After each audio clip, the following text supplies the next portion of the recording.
Hello tout le monde, c'est Sandra Galval, écrivaine indépendante. Bienvenue sur ma chaîne. Ça fait un petit moment que j'ai pas fait de vidéo, j'ai un petit problème d'ordinateur, donc du coup ça m'a bien ralenti dans mon rythme. Mais voilà, je me décide à me relancer, là, à continuer ma petite série, la série que j'avais commencée sur les pays qui n'ont pas confiné. Et aujourd'hui, je voulais vous parler du Japon. Alors, s'il y avait vraiment un exemple à suivre dans les pays qui n'ont pas confiné, ben, c'est bien le Japon. Et c'est dommage que nos gouvernants ne se penchent pas sur ce qu'ont fait le Japon, sur ce qu'ont fait les gouvernants japonais pour gérer la crise du Covid.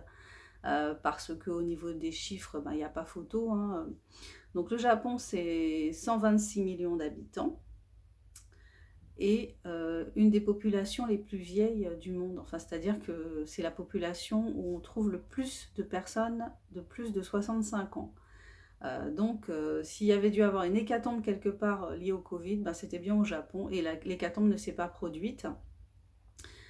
Du coup, ça vaut vraiment le coup qu'on s'y intéresse à cette politique sanitaire japonaise et à essayer de voir ce que les Japonais ont fait et ce que nous, on n'a pas fait.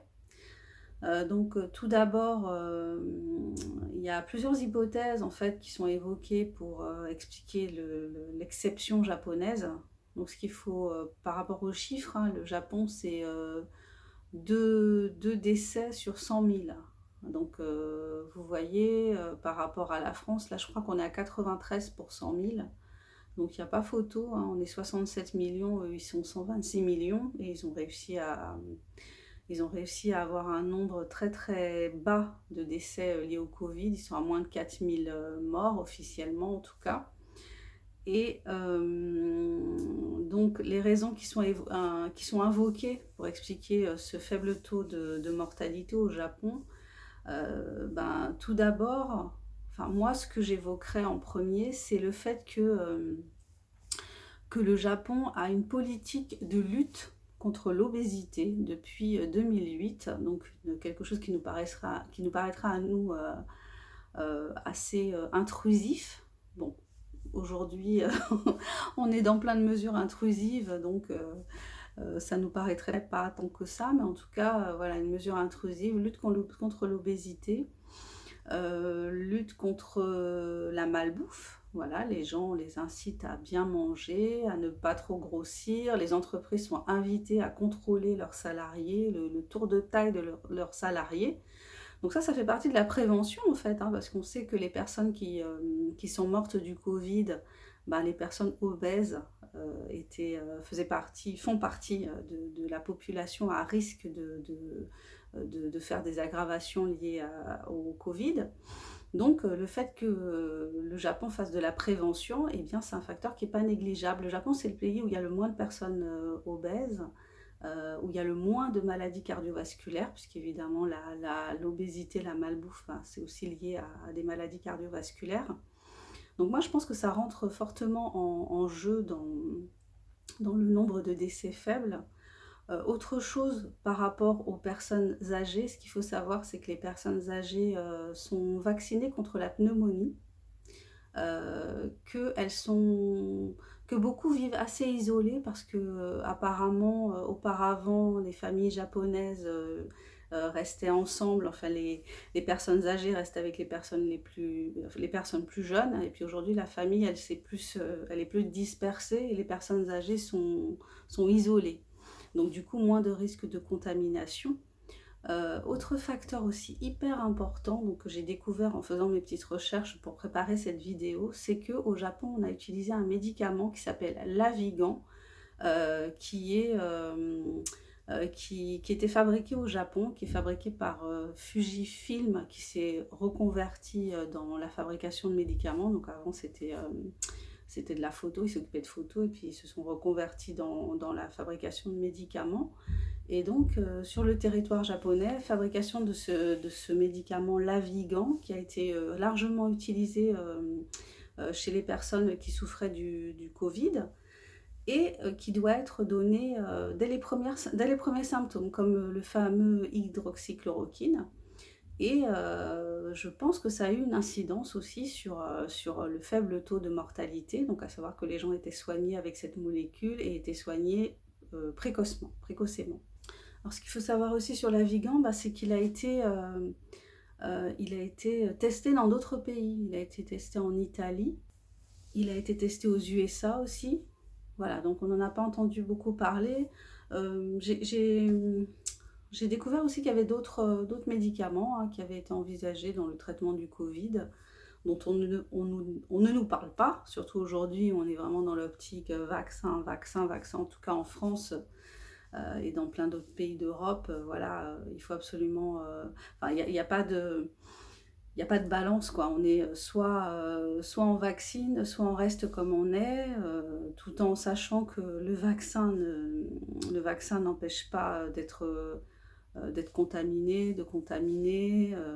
Voilà, on ne sait pas trop ce que ce vaccin à ARN, quels effets secondaires il a, pendant combien de temps il nous protège, est-ce qu'il nous protège. On a vu qu'il y avait déjà eu pas mal d'accidents liés au vaccin, qu'il y avait des gens qui avaient quand même attrapé le Covid après avoir eu le vaccin. Bon, bref, je pense on pourrait aussi nous parler d'autres alternatives que sont les traitements, puisqu'il y a des traitements, hein, on est au 21e siècle. Personne ne pourra me faire croire qu'aujourd'hui, au 21e siècle, la seule chose qu'on puisse faire contre un virus, c'est un vaccin. Non, on peut traiter, on peut soigner, éviter que les gens se retrouvent à l'hôpital, en réanimation. Évidemment qu'on peut faire ça. Donc tout ça, ce sont des choix politiques, ce ne sont pas des choix sanitaires.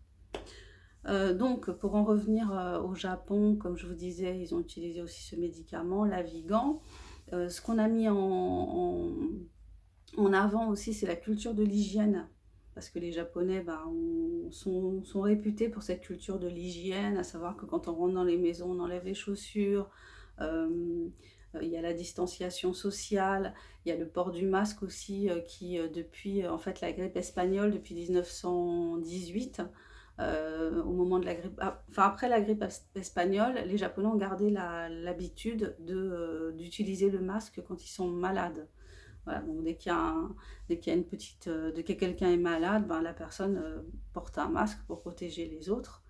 Donc il y a cette culture-là qui peut aussi entrer en jeu, puisqu'effectivement le port du masque, on aurait dû nous le conseiller en plein boom épidémique, et pas après, comme ça a été fait. Pas quand on était en période où l'épidémie la première épidémie en tout cas était terminée. C'était pas à ce moment-là ce qui allait nous obliger à porter des masques, mais c'est ce qu'on a fait en France.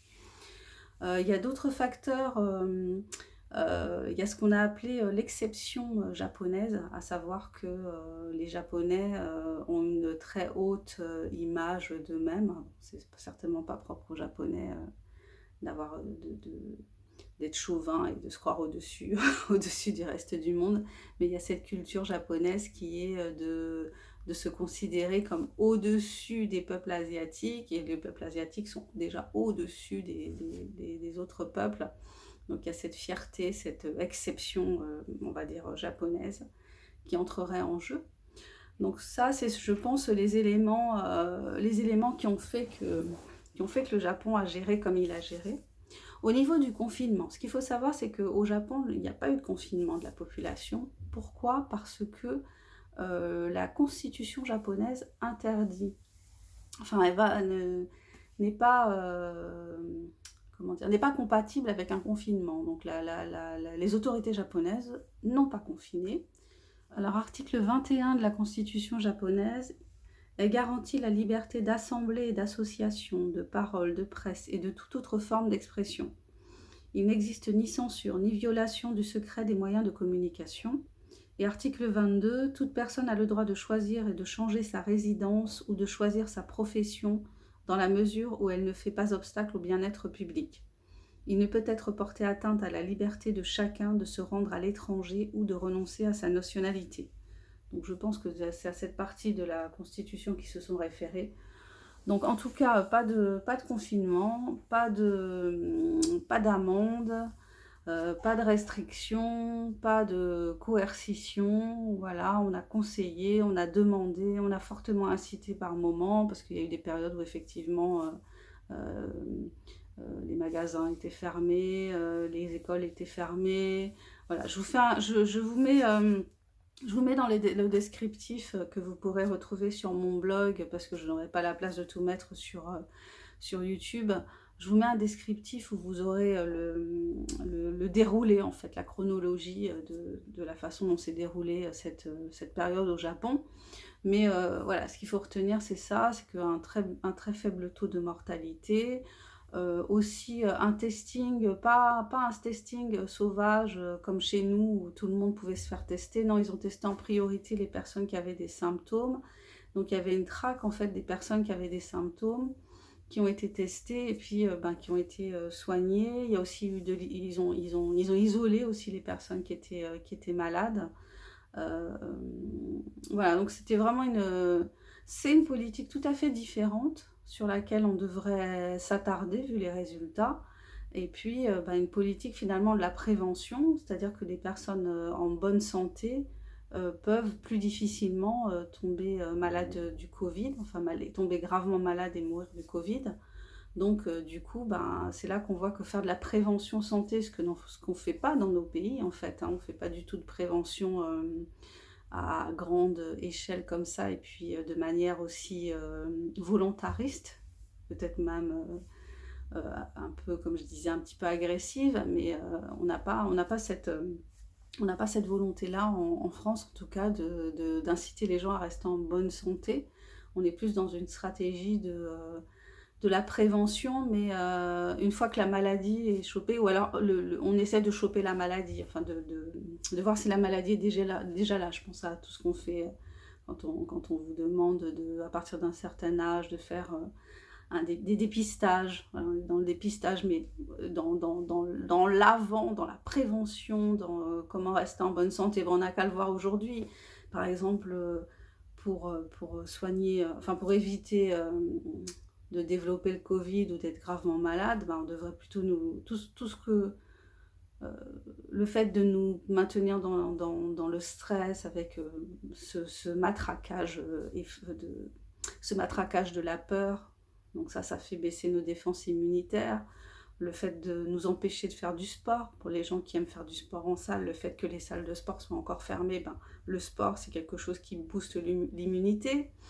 Le fait aussi de ne pas parler de traitement, de ne pas parler de prévention, ça aussi, c'est assez aberrant en fait, parce que on devrait nous dire de prendre certaines vitamines, par exemple de la vitamine C, de la vitamine D, de prendre certains minéraux comme le zinc pour renforcer nos défenses immunitaires, pour nous booster. En fait, on est dans un discours où on est impuissant face à la maladie, alors que c'est pas vrai. Le corps humain, c'est une merveilleuse machine et on a des armes en fait. Il a des armes pour lutter contre les maladies, pour lutter contre les virus comme ça, parce qu'on est entouré de virus depuis qu'on est gamin. Enfin, voilà, l'être humain, finalement, notre corps, il est fait pour résister au virus. Mais voilà, donc il faudrait le booster plutôt, le renforcer, plutôt que de se retrouver dans cette espèce d'impuissance et d'être là à attendre que le vaccin salvateur arrive. Alors que pour le moment, le vaccin salvateur, on ne sait pas trop. Il n'est pas vraiment salvateur, il est plutôt inquiétant. Enfin, moi, je le perçois comme ça en tout cas.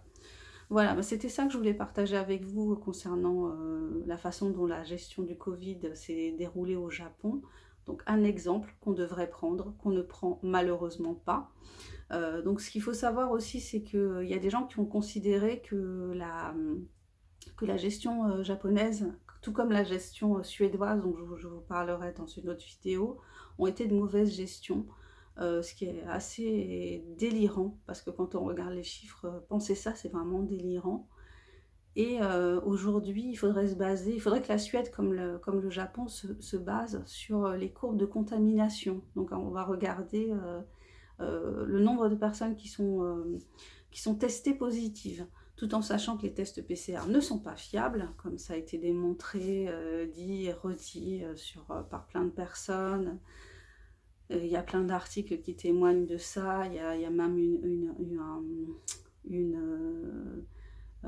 comment dire, un procès au Portugal, voilà, où les tests dans lequel, les tests PCR effectivement ont été déclarés, faux, c'est-à-dire, que le cycle est trop élevé et du coup, ça détecte, des traces de virus, mais ça ne dit pas qu'on est malade en fait, voilà. Et puis, je voulais aussi vous parler au passage, hein, d'une étude chinoise qui a été réalisée sur 10 millions de personnes et qui dit bien, qui prouve que les personnes asymptomatiques ne sont pas malades et ne transmettent pas le virus. Donc ça, c'est un truc dont on n'entend pas parler dans les médias, c'est vraiment dommage. Donc on continue à vivre dans la peur, on continue à vivre avec l'idée que tout le monde peut se transmettre le virus, tout le monde est dangereux pour tout le monde, qu'on va rester masqué, on ne sait pas jusqu'à quand, pour se protéger d'une maladie dont on n'a aucun symptôme et qu'on n'a pas au final. Donc c'est grave, mais bon, on va bien finir par se sortir de ça, en tout cas je l'espère. C'était ça que je voulais partager avec vous aujourd'hui. Je vous remercie de votre passage sur cette chaîne. Prenez soin de votre mental, réfléchissez, même si c'est pas évident, même si les échanges avec certaines personnes deviennent compliqués. C'est la vie, on n'est pas tous pareils, on ne pense pas tous pareil, on ne réfléchit pas tous de la même façon, on est beaucoup sur de l'émotionnel, sur de l'émotif, donc effectivement si on a eu un proche qui a été touché, on ne va pas réagir de la même façon que si on n'a pas eu de proche qui a été touché, évidemment. Mais voilà, il faut quand même essayer de réfléchir par rapport à la réalité, par rapport aux faits, par rapport aux chiffres, par rapport au nombre de personnes décédées, puis à toutes les les spécificités,